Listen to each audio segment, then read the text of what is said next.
Hello everyone, and thank you for joining me. In today's update, we are going to take a careful look at the upcoming weather pattern, which the forecast models now show as becoming significantly colder for the remainder of November and into early December. In addition to the cold, the models are indicating a very active storm track along the jet stream, which will create multiple opportunities for snowfall to develop. We are currently tracking one such system expected over the Midwest and Great Lakes region, and another is developing for the eastern seaboard, primarily affecting the Mid-Atlantic and the Northeast, which we are monitoring very closely. This second system is still approximately 6 to 7 days away, which means there is still some time for the details of the forecast to change. For that reason, we are watching its development carefully. Looking at the broader picture, the forecast models continue to suggest a pattern of one storm after another. While the specific details are less certain beyond 7 or 10 days, the overall pattern of an active storm track and persistent cold is quite clear. So I am confident we will see more chances for snow in the eastern half of the nation. Now, before we examine the models in detail, let's take a moment to review what we are currently tracking across the country. We are observing some significant winter weather patterns taking shape, with multiple storm systems that could bring substantial snowfall to various regions. The forecast models are showing consistent signals for this active weather, particularly across the Midwest and the Northeast over the next several days. Let's now turn to the specifics of what we are seeing on the latest model runs and on our current radar imagery. We even have an artificial intelligence version of myself in our online community that you can interact with. There are many wonderful resources there for you to explore. I do hope you will consider joining us. Now, looking at the current radar imagery that you have been seeing, we can identify our first weather system. We have a rather impactful winter storm already underway across the Great Lakes and the Midwest. We can see considerable snowfall over these regions just behind a cold front, where temperatures are in the 20s and 30s for parts of Michigan. This includes Wisconsin and other neighboring states, and some very heavy bands of snow are falling in several different areas. We are also tracking some showers and perhaps a few embedded thunderstorms. This activity is occurring over the Mid-Atlantic and Northeast as that cold front moves through the region. We are seeing more organized lines of showers located over there. You might also notice that as this colder air arrives, it is moving over the warmer Great Lakes. This means much of the snowfall is being enhanced by what we call lake effect snow.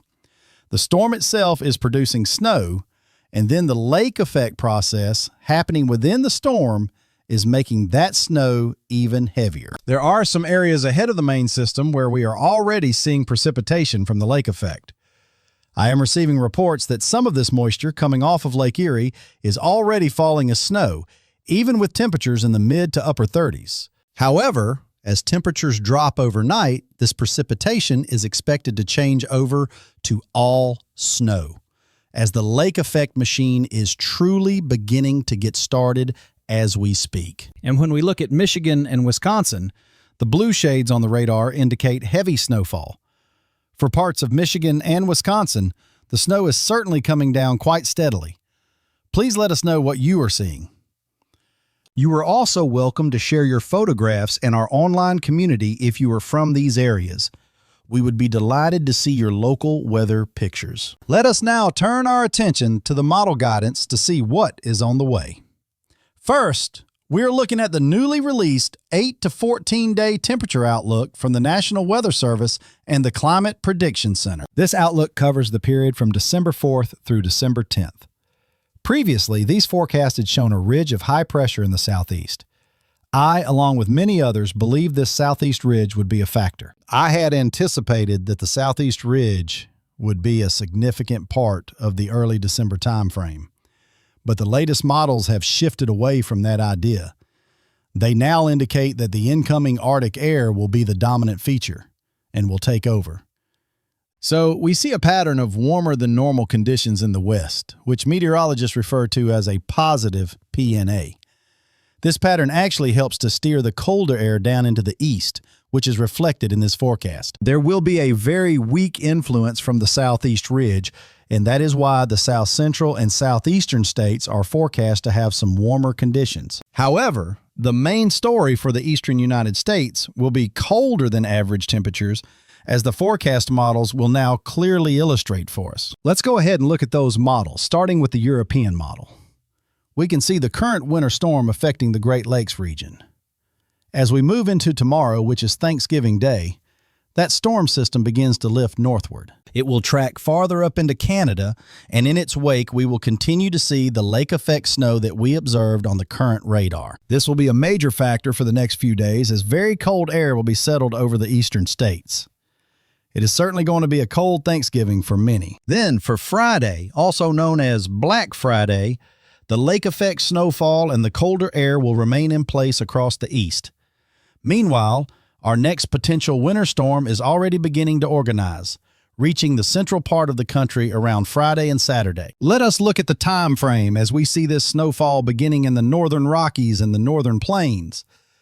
We also have a low-pressure system developing near Colorado. That is a fairly classic area for these low-pressure systems to originate. And as we head towards Saturday, we will start to see this more significant winter storm begin to organize. We can see the low is located over Kansas and Oklahoma, bringing some thunderstorms and perhaps even a threat of severe weather farther south for Texas, Oklahoma, Arkansas, and Louisiana. Then, for the northern plains and a large portion of the Midwest, we are expecting heavy snowfall in Nebraska, South Dakota, Iowa, Missouri, Illinois, Wisconsin, and even into Indiana, with snowfall starting as early as Saturday the 29th. And as we move towards Sunday morning, around 7 o'clock, we see that much of northern Illinois, Wisconsin, Michigan, Indiana, Ohio, and parts of Canada will be experiencing very heavy snowfall. The location of this low-pressure system is going to be absolutely crucial. And I should note, this is only a few days away now, perhaps 3 or 4 days from today. At the moment, we are seeing the low tracking over the central areas of Illinois and Indiana. If this low were to track a little farther southward, that rain-snow line would also drop farther to the south. If this low trends to the north, that rain-snow line would move north with it. So it is important to remember that a small change in the track could completely change the forecast for many areas, especially those in the storm's direct path. If you live in northern Illinois, southern Michigan, or southern Wisconsin, please be aware that slight movements to the north or south can truly change the entire outlook for you. So please keep that in mind as we are still a few days away from this event. As the storm moves eastward, we see it over Lake Erie, with the snowfall beginning to end across parts of the Midwest and Great Lakes. We do see some snowfall for the higher elevations in the Mid-Atlantic and the Northeast as well.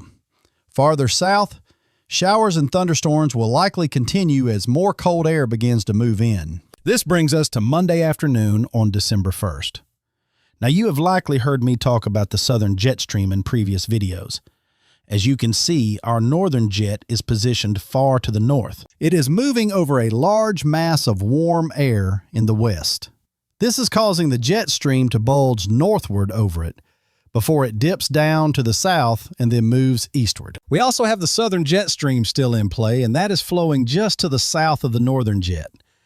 We can see a piece of energy with it right over Kansas and Oklahoma. We see another piece of energy from the southern jet stream over parts of the Gulf. So we have two distinct pieces of energy that we are watching, and we expect they may combine. We expect these two to merge and then move off the east coast. And there is growing agreement that this will create a storm system near the eastern states during the first couple of days of December. So let us watch how this situation progresses. We see some snowfall again for Kansas, Oklahoma, and Missouri. It appears the southern jet stream takes over as the main source of energy as it gains strength. It is drawing energy from over the Gulf, which makes sense because the water is very warm in these areas. This allows the system to gain some intensity. And by following the path of the jet stream, we can tell it is generally going to start moving northward from here. So we see that low-pressure system strengthen, bringing some lighter snow to the Mid-Atlantic and Northeast. Now, this is based on this particular computer model, the European model. It has consistently been the less intense of the two models for this system, tracking it a little farther to the east. Look at how far offshore this system is. That is a good distance from the East Coast. If we saw this low track much closer to the coast, and remember, this is 6 or 7 days away. As I have mentioned before, there is plenty of time for the forecast to shift west, east, south, or north. This is just one potential scenario we are examining. But if it were closer to the coast, you would see a much more significant snowfall impact, perhaps for the mid-Atlantic and Northeast, which is something we will see from the American GFS model in just a moment. For now, we then see a smaller snow system moving through the Great Lakes and Northeast again during the Wednesday the 3rd and Thursday the 4th time frame. It looks to be a quick mover, but it could bring more snowfall to the northeastern United States. And then again, the specifics are not too important this far out. This is for Friday, the 5th. We have the southern and northern jet streams combining once more over the deep south as that northern jet stream dips down. The southern jet stream comes up to meet it, and they effectively merge right here. There is plenty of cold air in place to the north. So we are seeing some snowfall on the northern end of this for parts of the Midwest and the Ohio Valley. And as you will see, some of the mid-Atlantic could also be affected as snowfall appears in the forecast almost 10 days out. So there is plenty of time for a lot of these details to change. But the pattern suggests another storm system moving along the jet stream, which does eventually move up toward the northeast. Then we see another snow system for the Midwest and Great Lakes around the 8th. Then we begin to see more activity along the coast as that southern jet stream moves up and out over the ocean, while the northern jet stream is also making its way through. Now, the precise details of that are not what is most important. The main takeaway here is that we have a continuous stream of storms traveling along with the jet stream right where all of this cold air is located. This means there will be several opportunities, I believe, for snow events in the upcoming weather pattern. And the GFS forecast model seems to be in agreement on this point. For instance, if we look at the first system that is currently moving out, it is a very significant system for the Midwest and the Ohio Valley, with the snow line pushed much farther to the south on this particular model run. This means we are seeing much more of Illinois, Indiana, and Ohio being affected, with more of the Mid-Atlantic and the Northeast also receiving some snowfall. The amounts from that system are expected to be in the light to moderate range. Then, looking ahead, we see the southern and northern jet streams converging right around the 1st and 2nd of December. This could produce a major snowstorm for the East Coast, according to this particular forecast.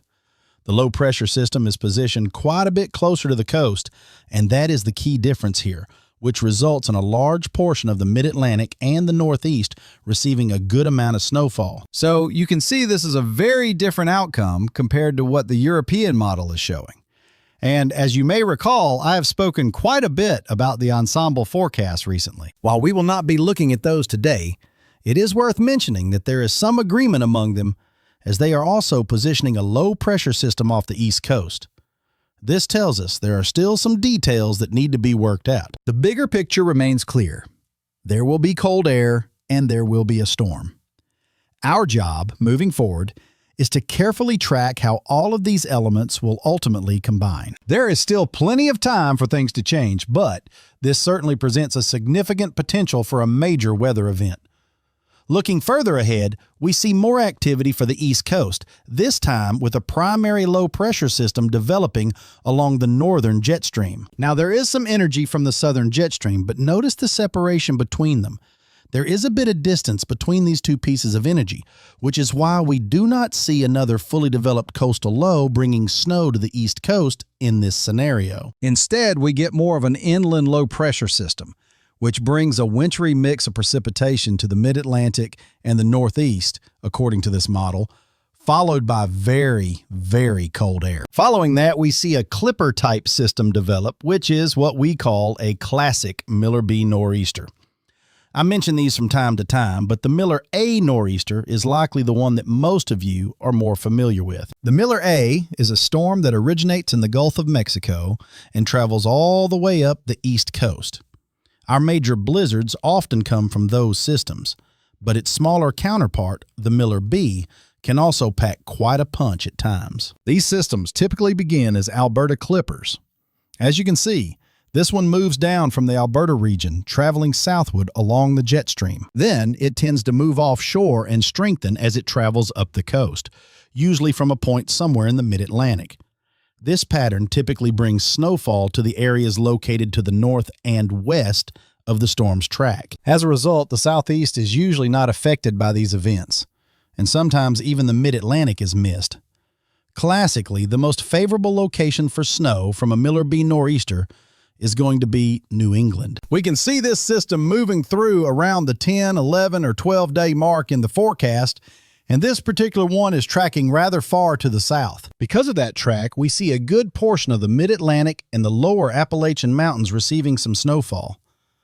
You can also see the storm is positioned well offshore, which means much of the potential snowfall for the Northeast remains out over the ocean. This type of weather setup could certainly produce a significant event for the Mid-Atlantic and the Northeast, even though it does not fully materialize here on this particular model run. It is simply an important possibility to be aware of. Then we see another system that could potentially affect the eastern states toward the end of the forecast period. So the overall picture from both forecast models is that they show plenty of cold air in place for nearly the entire time. From now until the 12th of December, there will be a handful of potential snow systems and storms moving through that we will need to monitor closely. It appears we are heading into a very active weather period all of a sudden. Now, if we look at the total precipitation forecast, we can see where that southern jet stream is responsible for bringing a great deal of moisture to the eastern states and much of the deep south. It also looks quite active for the Pacific Northwest and the northern Rockies. Additionally, for the Midwest through the Great Lakes and into the Northeast, we also see a lot of activity moving through this region. So that gives you the primary overview of where we expect the most precipitation. In terms of how this compares to normal, we expect mostly above average precipitation along the path of that southern jet stream, as well as for the north-central parts of the United States, with a horseshoe-shaped area of below-average precipitation surrounding it. Turning to the total snowfall forecast, the European model is projecting some rather significant amounts. We see heavy mountain snow out west, which is something we will likely see on every model run from now until March or April. We also see a great deal of snow forecasted for the northern plains, the upper Midwest, the Great Lakes, and the interior Northeast. So all of these regions are showing significant snowfall on this European model. There is also some snowfall for portions of the Mid-Atlantic and the Ohio Valley, which is certainly worth noting. But now, let's take a look at the GFS model, folks, because it tells a very different story. For the mountainous west, the story is the same, and it's similar for the northern plains, the upper Midwest, and the Great Lakes as well. Perhaps there is even more snowfall here, but the main point is that the same general areas are seeing a lot of snow. However, for the Ohio Valley, the Mid-Atlantic, and the Northeast, this is a completely different forecast. This model is showing plowable snow for many of these locations, which just gives you a different perspective on what is possible, within a very active and very cold weather pattern. Now, it is important to remember, this is a possibility, not a probability. We are examining what could happen in this particular instance. Now, looking ahead at the temperature forecast, the European model is showing this Thanksgiving Arctic blast moving through the country. This map is for 4 in the afternoon Eastern Time tomorrow on Thanksgiving Day. Temperatures will be well below average in the east, while the west will experience very warm conditions. This is a rather classic weather pattern for this time of year. That cold air is expected to remain through Friday, which is Black Friday, and will still be with us on Saturday the 29th. We should see a brief, slight warm-up along the East Coast before an even more significant cool-down arrives for the beginning of December. That will be on Monday the 1st, Tuesday the 2nd, and Wednesday the 3rd. That cooler air will begin to ease up just before our third Arctic blast is set to arrive. That next wave will come around the 4th, 5th, and 6th, and then we are tracking a fourth one as well, right around the 8th, 9th, 10th, and 11th. It even appears that a fifth Arctic blast may be on the way after that. As you can see, there are quite a few very frequent Arctic blasts moving in over the course of the next 15 days. The GFS model is showing a very similar forecast. It shows the first cool down, then a second, a third, a fourth, and a fifth wave of cold air, with a sixth one arriving on this model around the 12th. This indicates continuous cold air moving into the east with an overall warmer pattern in the west. The ensemble guidance, which averages many different model runs, agrees with this outlook. From the 27th through the 7th, the European ensemble model shows a colder picture for the central and eastern states. The GFS ensemble model shows a similar pattern, with warmer conditions in the west and colder air in the central and eastern regions from the 27th through the 7th. It will be a very cold and very active period. I certainly look forward to tracking all of this with you. We will be uploading daily updates on the situation and discussing it continuously in our online community forum. You can find a link to that in the pinned comment and in the description box below this video. With that said, we do post a new video every single day, so please be sure to subscribe to our channel. You can also click the bell icon to receive daily notifications when we upload, so you never miss an update. And if you found this video helpful, we would appreciate it if you like the video. Please feel free to leave a comment down below with your thoughts, and I look forward to seeing all of you again in the next video.